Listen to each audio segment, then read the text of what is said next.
We start our first presentation, The Evolution of Money. If you haven't done so, please review our series introduction before continuing. Here are our learning goals of this first presentation. We suggest you pause the video and take the time to look over them to prime your mind for what you're about to learn. We'll start with a brief history of primitive forms of money and learn why money doesn't need to have intrinsic value. Even more than the question, how will AI transform the workplace? It is our belief that the question, what is money, will be the most defining question of this decade. Let's begin to answer it. Over 5,000 years ago, the ancient Mesopotamians started to record trade on clay tablets. This accounting system was organized into rows and columns. Within each cell, they drew a symbol of the type of good, service, or debt, and made holes indicating the quantity of it. Each type of item had its own pictographic representation, making this ledger language the earliest form of human writing we've discovered. In early human societies, transactions were often conducted through a barter system, where goods and services were directly exchanged. This method, although functional, was limited in scope and efficiency, as it required a perfect alignment of needs and wants between the parties involved. This limitation was what economists refer to as the double coincidence of wants. Both parties needed to simultaneously desire what the other offered. This made trade difficult and restricted, creating a need for a more versatile system of exchange.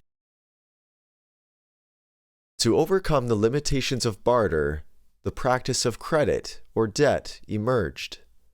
If you needed something from me, but I didn't want anything from you at that moment, we could establish a debt.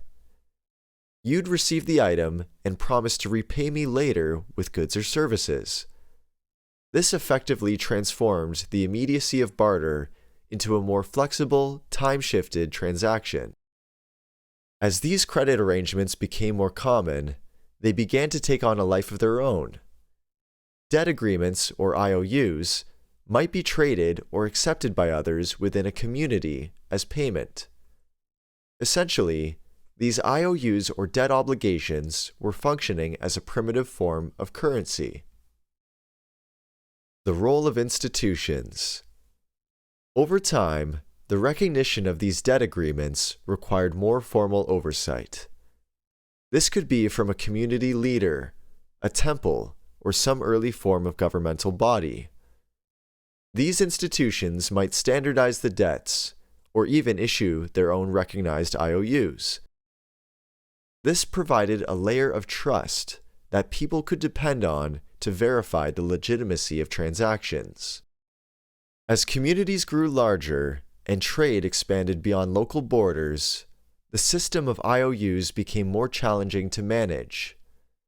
People were dealing with strangers, and trust wasn't as easily established. How could you be sure that someone you didn't know well would honor their promise to pay their debt? So from barter and debt, humans naturally gravitated to mediums of exchange or trading tools. Mediums of exchange allowed humans to transact without a need for the double coincidence of wants or by promising to pay later. One popular medium of exchange were cowrie shells. Cowrie shells were portable, reasonably durable, and rare enough to be valuable. In early societies, people began to use them as a symbol for a certain amount of goods or labor. Instead of promising to repay a debt later, you could give someone cowrie shells, and they could later use those shells to buy something else. Cowrie shells were used as currency in many parts of the world, including China, India, and Africa. But there were also coffee beans and feathers that were used as mediums of exchange in other parts of the world. Note that, although these monies could be used for productive or consumptive purposes, they were primarily desired for their ability to communicate monetary value. It is therefore important to highlight that at its core, money has no intrinsic value. Stated otherwise, it doesn't need to have a use outside of being money to be money. Money is a language to communicate value. Value is created by our time and energy. Therefore, money communicates human time and energy. You may look at this and think of many ways to make money in today's world that don't require human time and energy. For example, income from rental properties or interest made on loans given out. You'd be right. However, these are economic activities that are paid for through the exploitation of other people's time and energy. So no matter what way you slice it, money is a communication technology that communicates value creation and doesn't require a purpose outside of being money for it to be considered money. Additional note: one flaw of primitive forms of money like shells or beads was that they could be easily duplicated through industrial processes. This ease of making money effectively allowed people to enrich themselves, while simultaneously diluting the value of the existing supply of money. This actually happened with glass beads in Africa. In ancient Western Africa, small glass beads known as agri beads were used as money for many centuries.